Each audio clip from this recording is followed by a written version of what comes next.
It is now 3 weeks to the day that I've had this EcoFlow GLACIER DC fridge running off of a solar panel, keeping food cold. I have not charged it from the wall, and it's working amazing. 3 weeks non-stop, and it's in the spring, so we've had days of clouds, days of sun, everything, and it's still working perfectly great. Now there is one major issue, and I am going to go over that, so make sure you stick with me to the end of this video. But I've been testing it for 3 weeks in cloudy weather, great weather, all sorts of different conditions, and I want to show you just how well it's worked, and maybe it'll be just the right choice for you, maybe not. So stick around for this full review of the EcoFlow GLACIER DC fridge.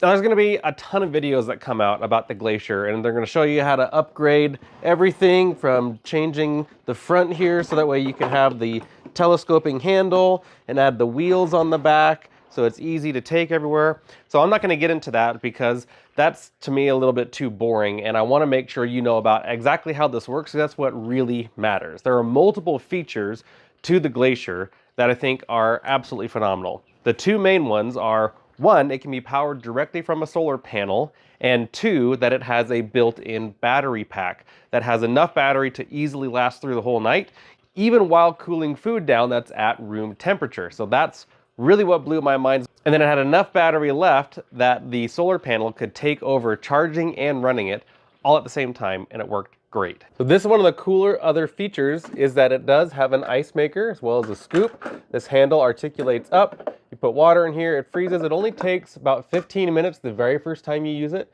Then after that, it takes about 11 to 12 minutes to make ice cubes. And as long as you keep filling it up, you're just gonna keep getting ice cubes. You use the ice maker by using these buttons right here, and then you obviously turn it on. We're at 98%. It's 1 o'clock in the afternoon. You can see the solar panels connected. The left side is 28 degrees and the right side is 4 degrees. If we go in here, we can see that we're actually set to 37 and 0.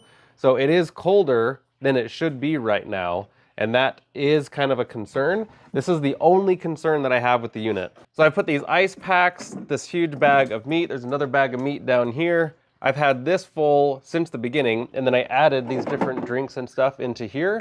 These were at room temperature when I first put them in. I put in about 12.5 different sodas. Now you do have this cage that you can pull out and get everything out. You can also remove this divider, and will actually store up here in the lid. That way you can keep it ready to go, and then this can become one big freezer or one big fridge. And to remove it, just push on this depression button right here, and then slide it right back into position, and it will automatically switch back over to dual zone. It's got a light inside, makes it easy to see what's inside, and that's on both sides here for both compartments. The wheels do not come attached when you first get it, but it's just two easy knobs that you add on to each wheel, so those are easy to add. And then the solar panel just uses an XT60 or an XT60i connection, and I'm just using the bifacial 220 watt solar panel I have from EcoFlow. Let me go ahead and show you the testing that I've done over the last 3 weeks. I'm on day 5 now of using this 220 watt bifacial solar panel from EcoFlow to run the GLACIER, and I've seriously had 0 issues. You can see it's not even noon yet, and I'm at 94%. I don't even get down to 50% in a single night, and the left side is at 26 degrees, and the right side's at -4. Now, for these units to perform their best, you want them to be as full as possible. So I just stuffed some things in here. I've got these ice packs and a whole bag of meat and some more meat right here, and it is still hard frozen. And then the left side's completely empty. So this requires more work by having it empty, and that would mean that this should drain even faster. But between sunny days and not so sunny days, we are doing extremely well on a charge here. You can see the solar icon. We can use the ice maker if we so choose.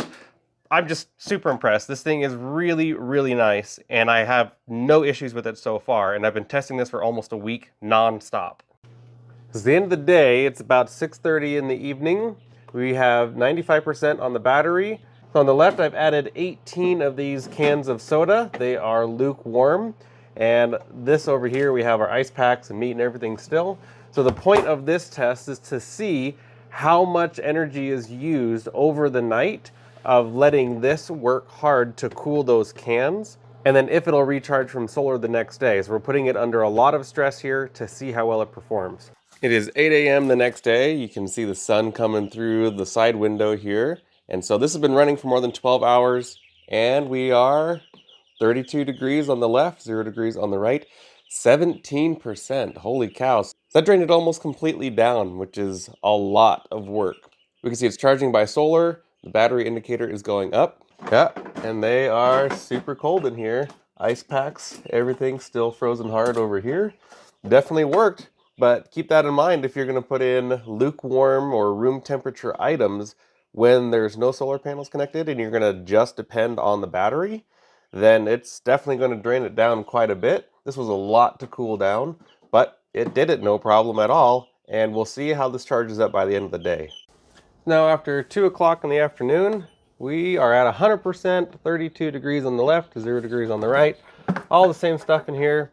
So you can easily see during the day it's going to hold the temperature just fine, keep everything cool, no problem at all. Well, it's about 10 a.m. the next day, and we are at 30 degrees on the left, 0 degrees on the right. So we can see that by not having to completely cool these soda cans on the left, that it didn't have to work nearly as hard. It basically didn't get below 50%, and solar panels already recharging it. So this should be completely recharged in just a couple of hours. This thing is truly amazing, working phenomenally right now. So it's about 12:30 the next day. We can see we do have the solar panel working. We did get very low, and that's because we had a huge snowstorm last night. So this is how the panel is sitting right now. I'm gonna go ahead and clean off the snow so it can charge better all day long. On a total side note, see how much dirt is now on the solar panel? You can see me wiping it here. There is a common myth that people think that just because it rains or it snows that it's actually going to clean the panels. It actually makes it more dirty because that water carries a lot of dirt in it. And that's why it's important to get your panels cleaned a couple times a year. And oftentimes fires that happen from solar panels happen because there's a large chunk of bird poop or dirt clod or something like that. And with how the energy moves in here, it can actually cause heat issues. You can see it's a very, very cloudy day. It'll be interesting to see how this performs today, especially since we're starting at about 12:30. So the only thing that would make this even cooler is if we could see somewhere the amount of watts going in. Can't do that. And actually right now, it says it's not charging. It says it's got solar panel connection and then it reads that there's power, but it's not charging right now. So the clouds must be thick enough that it's not doing anything. All right, 9:30 at night. And we have 74% battery, 24 on the left side, so a little extra cold on the left, still at 0 degrees on the right. I have noticed this does tend to dip below the set temperature. I have it set to 37 here on the left and 0 on the right. We're at 24 on the left. So there does seem to be some difficulty keeping these temperatures separate, which I think in most cases is probably not an issue. But if you don't want, say, some vegetables like celery to get frozen because it's disgusting after it's been frozen, then that could be a concern. But so far, these sodas are still not frozen. I can feel them through the sidewall here that it is still not frozen. So not sure what's going on there, but that's the result. Today's been a crazy day for weather. You can see it's partially blue right now, but we've had snow twice today. It's been sunny, it's been cloudy. Today's been a whole gambit of it all. And let's see how it's doing. 24 on the left and 1 on the right. So we're still below freezing over here. It's nuts. Doesn't seem to be an issue. These are still not frozen solid by any means. Anyway, this just keeps chugging along. We're at 98% on the battery. It's very impressive. The EcoFlow Glacier seriously is my favorite DC fridge. I've used multiple ones from Iceco, Dometic, and other brands. And those do work really well, but this is the first one I've ever seen. Has a telescoping handle and wheels that you can easily add, a really easy to use screen, an ice maker, dual compartment or single compartment. But then in particular, the biggest thing is solar input as well as a battery. And you can get it all together as one system and it works beautifully. So it's very portable, very usable. I like it a lot. I highly recommend it. The only concern that I have with it is that sometimes the left side, the fridge side, does get down below freezing, even though the temperature is not set below freezing. But I'm assuming that's because I constantly leave this closed, whereas if I were out camping or doing something in the RV with it, I would be opening and closing this all the time, and I think that would help regulate it. I did accidentally one night, we were cooking dinner with a bunch of friends, and I got the drinks out of here and accidentally left it open for about an hour. And because of the chest freezer design, since cold sinks and heat rises. It stayed perfectly cold in here. I came back in, saw the mistake, closed it, and it went back to the same temperature very easily. 3 weeks to the day that it's been turned on nonstop, and it has not been charged from the wall. So for me, that just goes to show how good it truly is at working long term, especially in an off-grid type setup, just using a single solar panel. If you're interested, I'll have links down below. I appreciate you guys, and especially my Patreon members. If you want to help support the channel, go to patreon.com/MinutemanPrep. You guys are the best. I'll see you on the next one.